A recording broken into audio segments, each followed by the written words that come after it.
Is Victor Wembanyama losing steam for his chase for the NBA MVP? And let's preview tonight's Spurs-Mavericks game.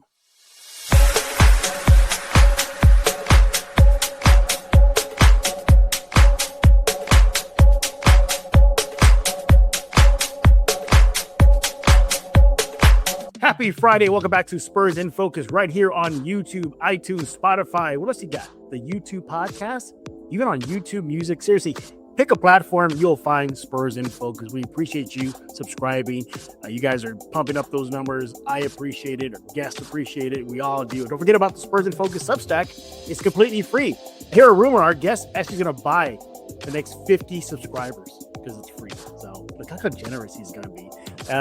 My name is Jeff Garcia, a longtime Spurs writer in San Antonio, and welcome back to Spurs in Focus. What are we talking about today? See on your screen if you're watching on YouTube. If not, I'll let you know.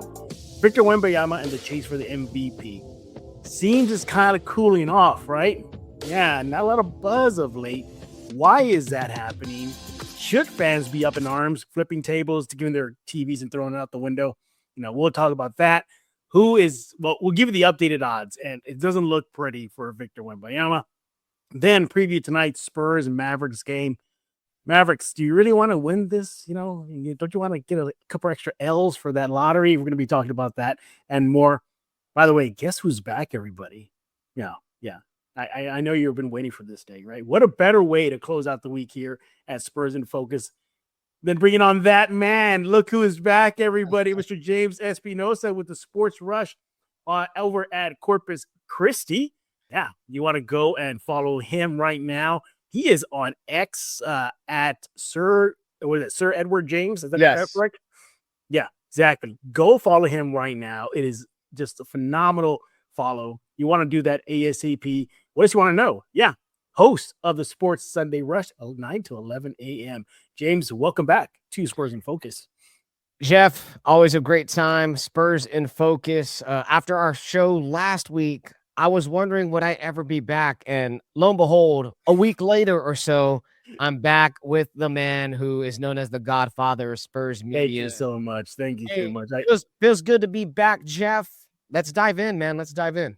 Yes, go for it. So your San Antonio Spurs have this guy. He's an alien. Right? I know we call him that, right? He could do no wrong on the court, right? He is just unstoppable. And he had a lot of steam toward midway through the regular season about getting the award, the best player in the league, the NBA MVP. You could turn on James's show out in Corpus Christi. He was talking about it. Here, Spurs in Focus, ESPN, pick somewhere, and it was all Wemby this, Wemby that for MVP. But James, you fast forward to today, close of the regular season imminent, and there's not a lot of buzz. It's kind of cooling off, isn't it, James? It is, Jeff. Since the last time we talked, the Wemby hype, the Wemby for MVP train was full force, man. And it feels in these past 7-8 days or so that has just kind of slowed down. The momentum has slowed down, and you're starting to see a bunch of media members, and you're starting to see the takes out there fly that, well, it was always SGAs. Wemby put up a good fight. And it does feel like it's lost steam, unfortunately, for our Victor Wembanyama, for the alien out in San Antonio. And maybe because in these past 4 games, he hasn't played in 2 of them. Yeah. He's been out. So he's lost some valuable minutes in this MVP race to put up another 30-plus point game, put up another 15 rebound game, another, multi-block game, 3, 4, 5 block game that could really capture the voters' eyes in the waning moments of the season.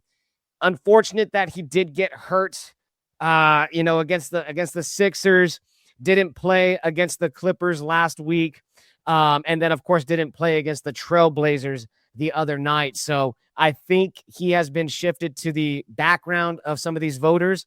And yeah, man, I would have to agree. Unfortunately, have to agree that Wemby has lost some steam heading into the final couple of days of the season. Yeah, exactly. And then as of this recording, he is actually questionable for tonight's game versus the Mavericks. So more on that in a bit.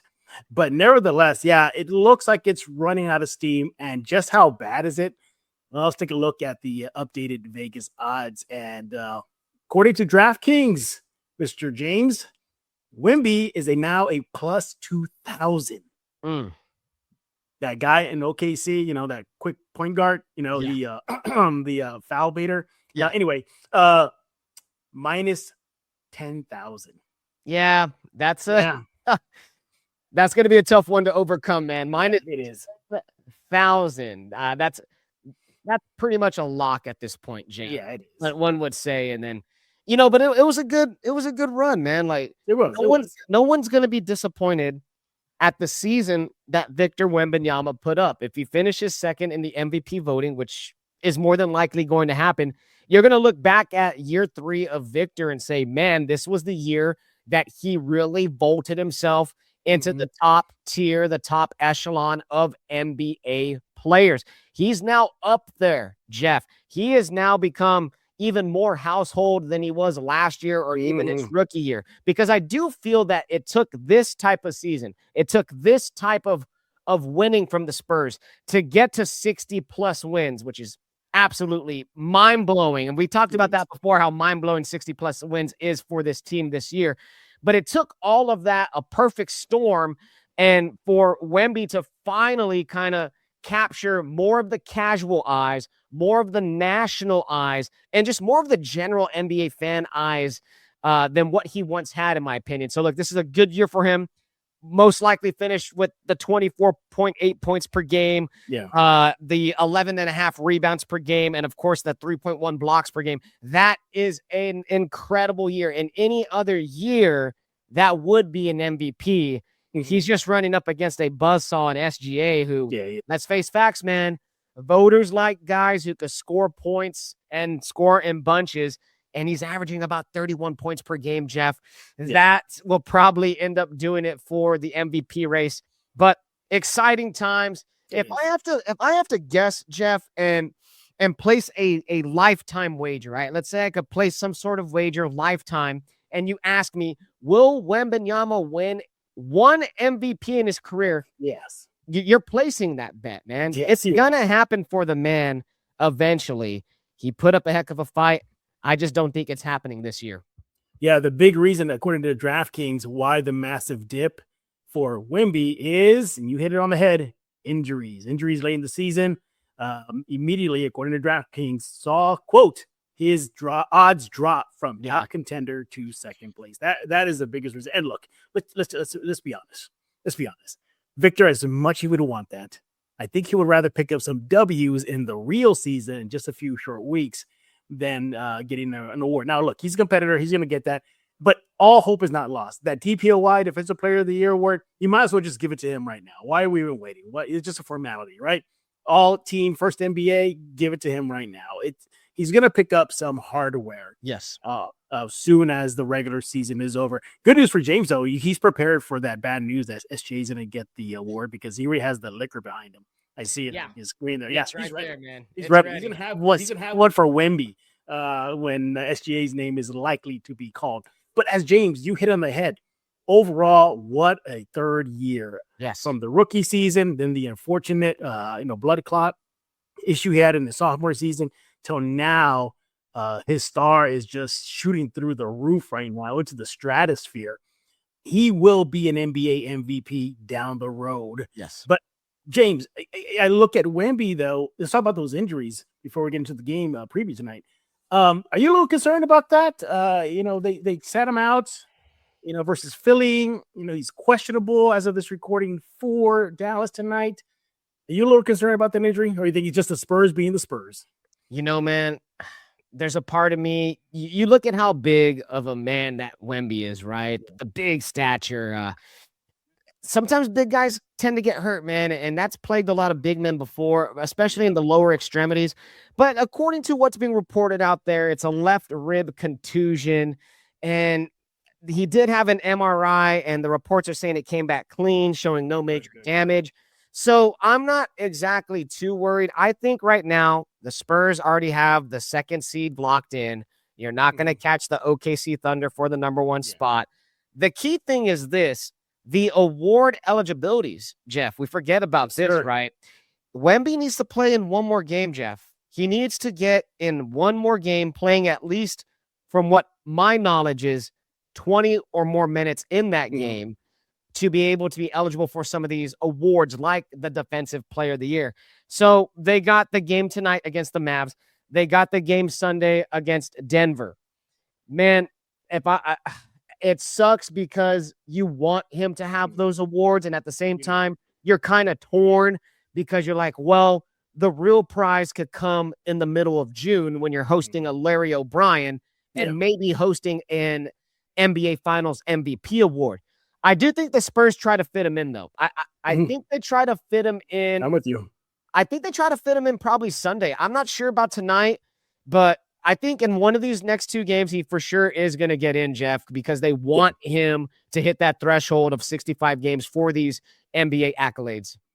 Yeah. He's got to play those 20-ish minutes.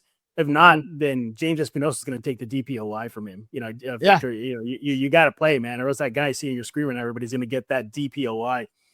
Streets are saying, James, that you actually block a Wemby repeatedly in practice. Is that true? Oh man, if that's what the streets are saying, I can neither confirm nor deny. We'll just let the rumors continue to grow my legend. The legend grows. Circling back though to those 20 minutes that he's got to play, to get qualified and all that good stuff there. Honestly, I'd rather see him play tonight than versus Denver. Let's get this over with already. Okay. Let's get the 20 minutes ish done. Sit him down, and the good news is, for me at least, if they play him tonight at minimal minutes, then he could probably have an extended time off. Not just him, but the rest of the team. Don't forget, everybody, just because the Spurs regular season ends does not mean the playoffs begin in 2 days. They got to wait till the play-in tournament's over. Yes. And then they play the playoffs. So that's about a good standard weekish. But for Wemby, he can probably get a couple extra days. So that's why I want to see this. Let's get this over sooner than later. What do you think about that? You know what? That's a very fair point and a logical point made by yourself, Jeff. If they want to get it done tonight, and you also got to think about the aspect of, do you want to throw Wemby out there again against the Nuggets team who could possibly be a playoff opponent, right? You kind of want to maybe keep him under wraps, not have him exert himself too much going up against Jokic and Aaron Gordon and all those guys that the Nuggets possess, So, that does make a lot of sense to me. If they can get him in tonight, then that'd be fantastic. Get him in tonight, and then that would give him, like you said, about 8 days or so of rest until game 1 of the first round of the Western Conference playoffs. So, hey man, if they can, go for it. I just don't know if they want to. It's like I said, it's delicate, man. How do you manage this? How would you manage this? But I'm tending, after hearing your point, Jeff, I agree with what you're saying. Probably want to fit him in tonight, then throw him against the Nuggets and Jokic. Yeah. Exactly, because as of now, Denver could be playing for something for their last, movement. Although it's likely they're probably going to be stuck at 3 round there, and they'll fall into the Spurs side of the tournament. So there it is. And also, you don't want to give Denver too much more information on Wemby. You don't want to show your cards in case they play each other down the road. But nevertheless, it doesn't look like Victor is going to be hoisting up an NBA MVP trophy, but maybe the real trophy later this playoff season. Crossing fingers. If not, James is ready. Look at all that liquor he has. He's ready to go and drown it. Either way, it's going to work for James because at least he has a celebration on hand, or he has a moment to mourn in the Spurs season. He's going to either toast one to the sorrows or toast one in victory, Jeff. Either way. Either way. Yep. He is Mr. James Espinosa. You follow him on X at Sir Edward James. But more importantly, you want to go to 1440 Keys AM out in Corpus. He is the host of the Sunday Sports Rush, 9 to 11. Go check it out. It's a great show. Beyond Spurs Talk, it's everything in the world of sports. Seriously, it's a great show. Go check it out. Hey, James, you want to preview tonight's Spurs-Mavericks game? Yeah, man. Let's take a quick look at that.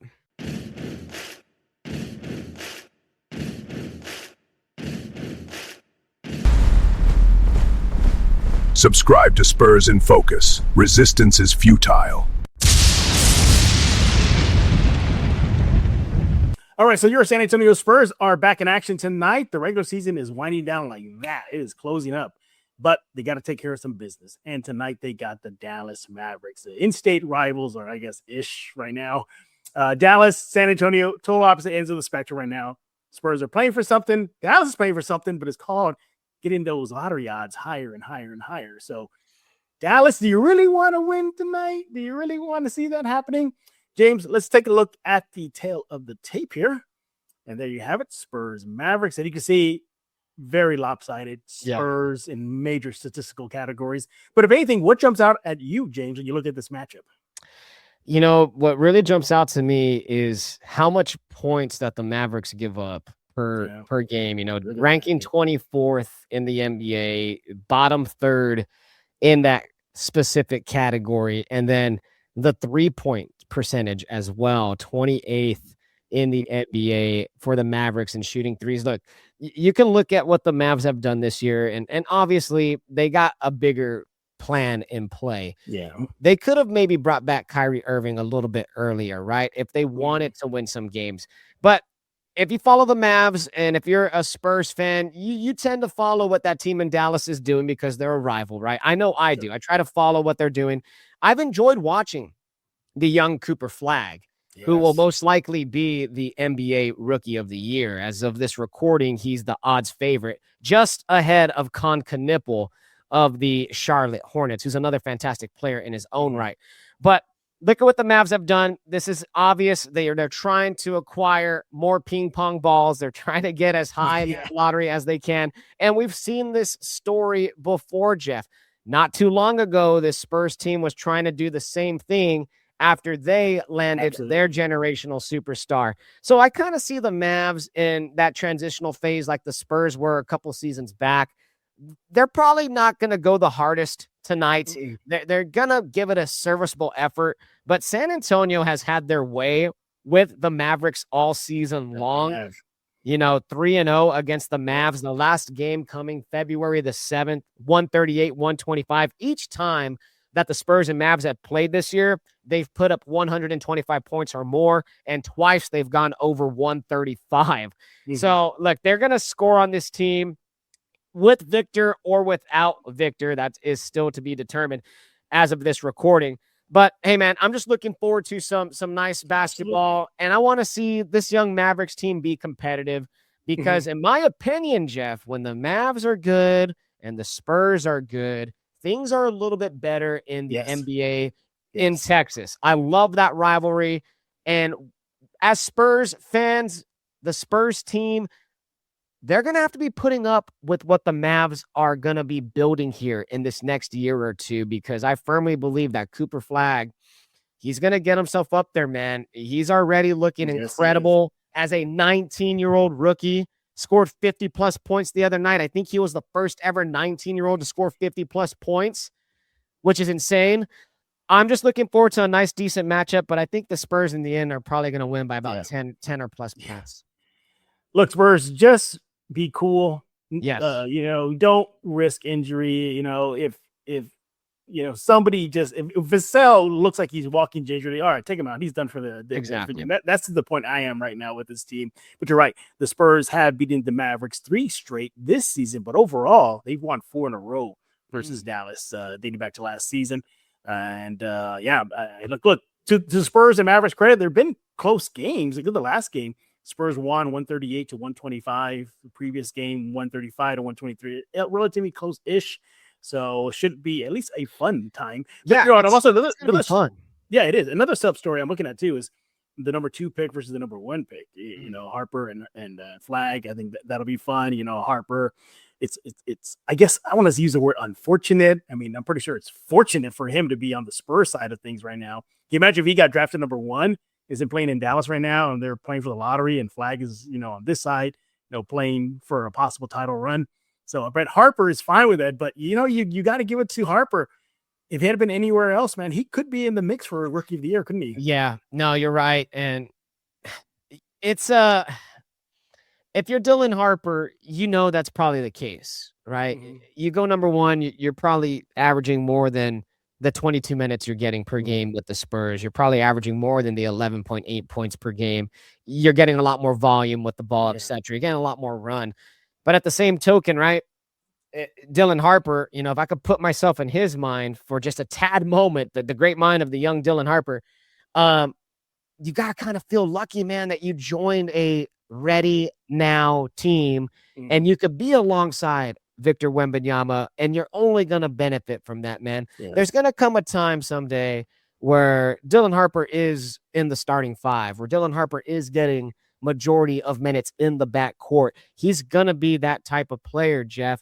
Who knows how soon that might come, right? But for the young rookie, the experience that he got this year, the way he has impacted the game on several fronts, Jeff, not just with his offensive prowess, not just with his ability to create when he has the ball in his hands, get to the hole, finish strong, but also defensively, Jeff. He's been a little bit of a terror out there for opposing teams. Yeah.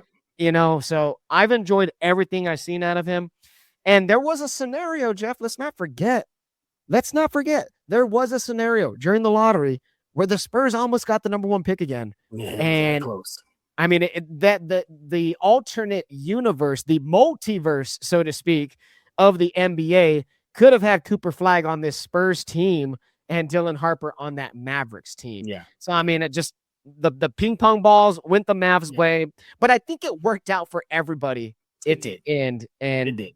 Dylan Harper, man, he's going to get his shine. He's going to get a lot of flowers very soon. I do like this first year for him, and I think it was outstanding rookie season for Dylan Harper.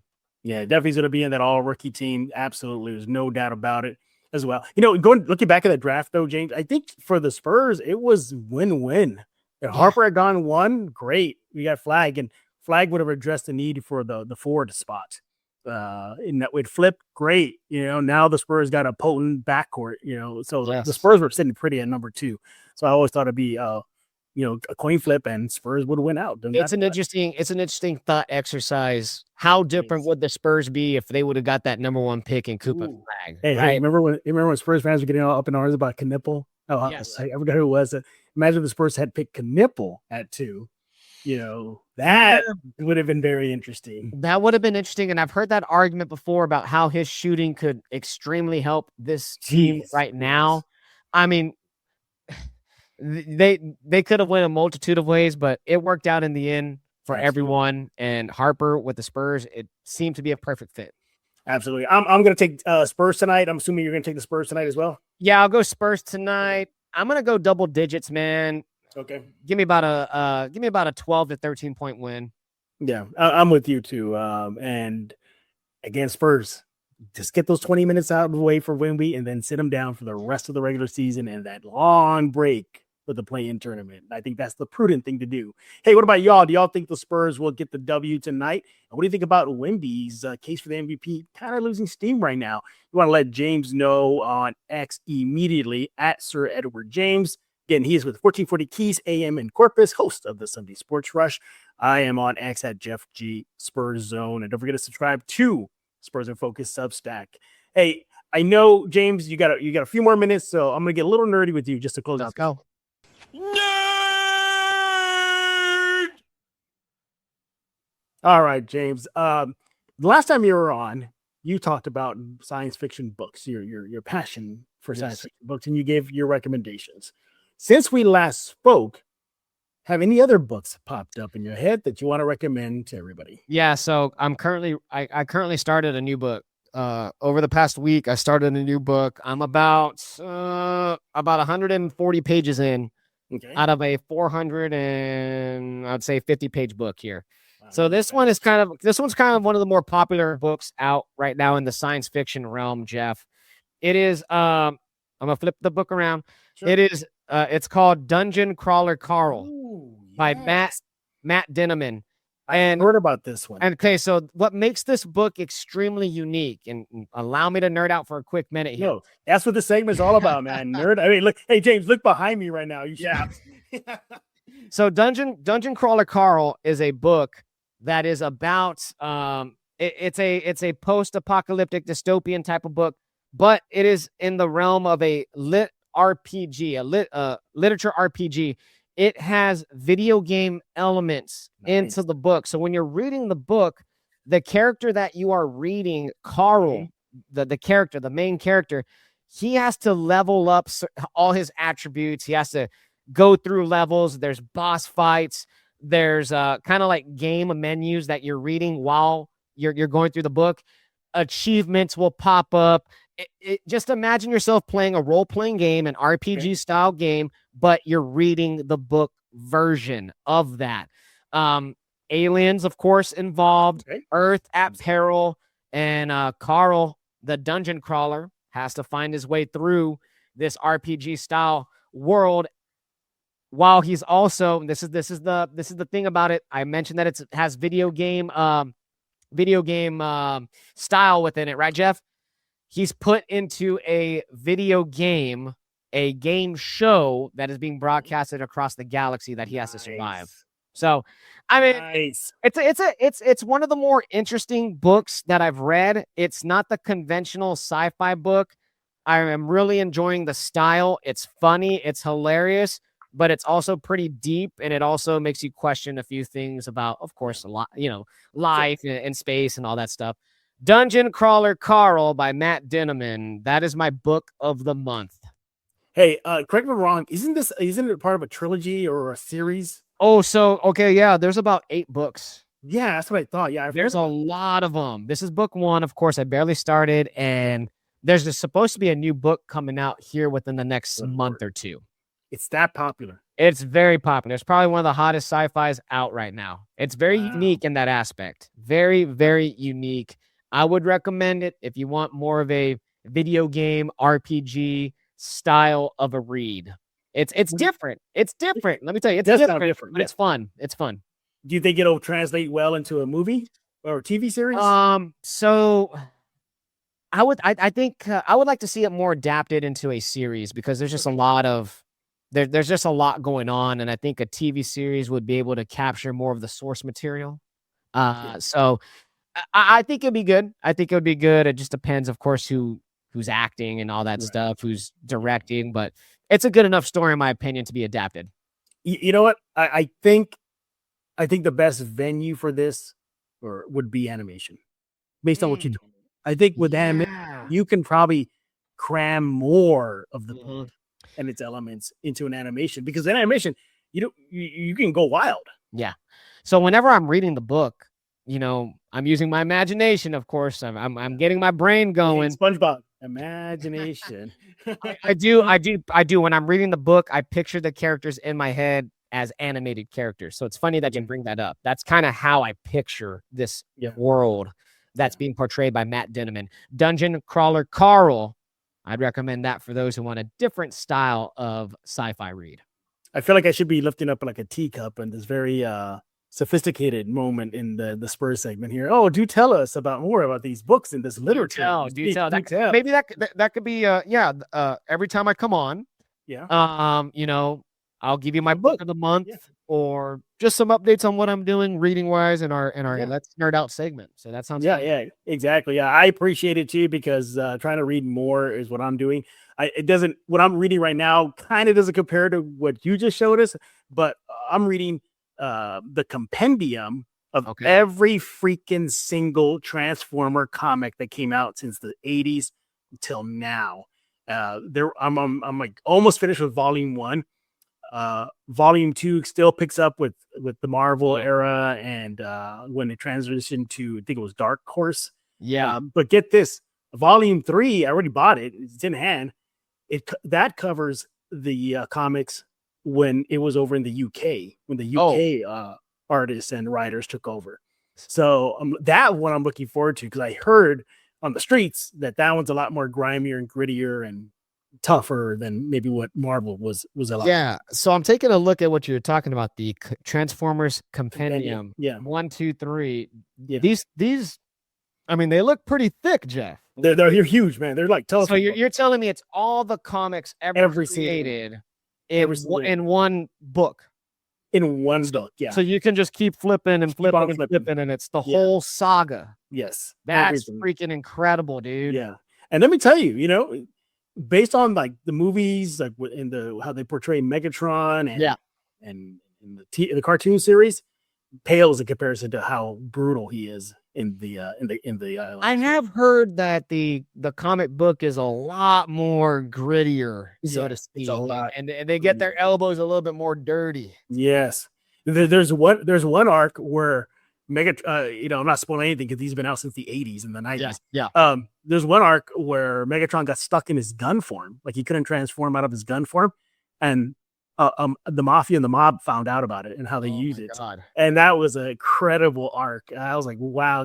When he snaps out of it and he finally realizes, okay, I can get out of this. Yeah. Because as you're reading that the whole mafia and the war that it's going through, and he's being used as leverage because the one crime boss has it.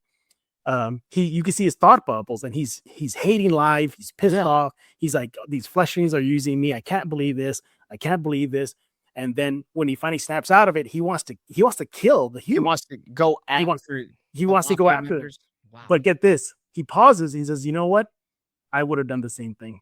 And then he walks away. Oh, I thought that was perfect. Wow, that was perfect. Damn, that's pretty. Yeah, that's pretty deep right there. That's pretty no deep doubt. right now. I like it, man. That's good stuff. It's good stuff. It really is good stuff. And now your nerd segment is over. But hey, you cannot forget about the silver and black, right? What do y'all think about the Spurs topics on this episode? Wemby's losing steam for MVP. You're pissed off, you're upset, you're mad, you're happy. Let us know what you think. Is he going to get robbed?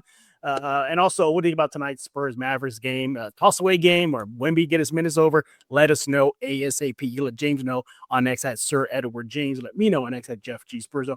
You need to brag about the Sunday Sports Rush. Tell us. Yeah, man. So every Sunday, we were, of course, off last week for Easter, but we're back live this Sunday. Going to go over the NBA playoff scenarios. Going to talk Spurs, where they're at in the moment.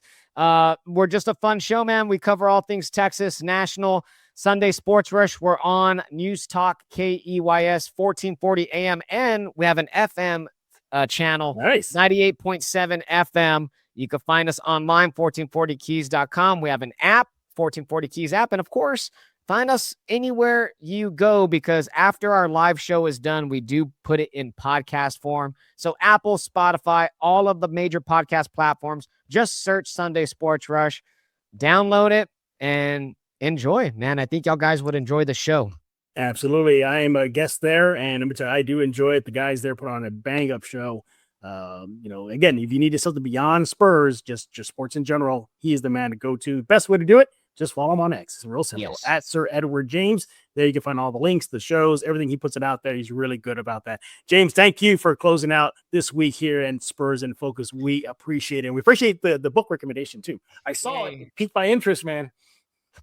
Anytime, Jeff. I'm always a big fan of yours and what you do. And hey, let's go Spurs, go. Playoff push. Yes. Playoffs are here, San Antonio. Playoffs are here, Spurs fans. Let's get it. Let's get it, yes. And something tells me this won't be the last time James is on Spurs in Focus, especially with the playoffs right around the corner. Yeah, Jeff, you don't want us, Jeff. When it playoff James hasn't been there's playoff James in 7 years. So should we put away all that liquor behind you then? I'm telling you right now, get me on a show during the playoffs. If it's a big win or a loss, you will see playoff James. And that's a different level, Jeff. It's a different level. I step my game up as the playoffs come, Jeff. I will. Let's go. I need to see that happen right here on Spurs in Focus. James, as always, thank you so much for joining us here and, again, closing out the week. And everybody else, we thank you all for making Spurs in Focus your first and only spot for all things San Antonio Spurs. Don't go to any other shows. You want to just come right here to Spurs in Focus on YouTube, iTunes, Spotify, Pocket Cast, YouTube Music. Seriously, there's a YouTube Music channel for Spurs in Focus. Go subscribe. Don't forget about the Substack. It's completely free. As I mentioned in the intro, James is buying the first 50 subscribers. That's how generous he is. He's going to buy the first 50 subscribers, 50 subscriptions. Just go hit subscribe, and he's paying for it. So easy as that. We'll likely be back on Monday as the Spurs season will be wrapped up, and we're getting ready for playoffs. So we'll definitely be looking forward to Monday's show. So for Mr. James Espinosa, I am Jeff Garcia. Now you're in focus with Spurs in Focus.